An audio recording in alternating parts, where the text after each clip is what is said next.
Krishan has said before that only enlightened, realized sages have viewed the self. Now he elaborates the rareness of this vision. Only a rare sage sees the self, views him directly rather than just hear of him. Similarly, another rare sage speaks of his substance. Only he who has seen the self can describe him.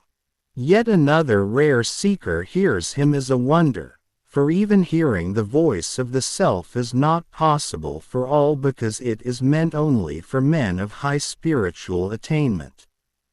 There are people who hear the self and yet know him not, because they are incapable of treading the spiritual path. A man may listen to countless words of wisdom, split hairs, and be eager to acquire the highest wisdom.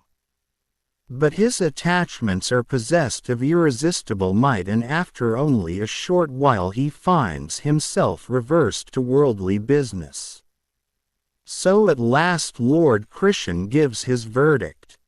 30. Since the self dwelling in all bodies is unslayable, O Bharat, it does not befit you to grieve for living beings.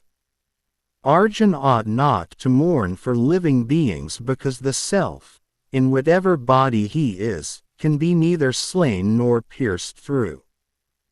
Duly expounded and treated with authority, the point at issue that the self is eternal is concluded here.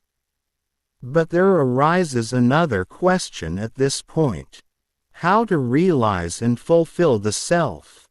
In the whole of the Gita only two ways are suggested for this. First, the way of selfless action, Nishkam Karma Yoga, and, secondly, the way of discernment, Jnana Yoga. The required action for both the ways is the same.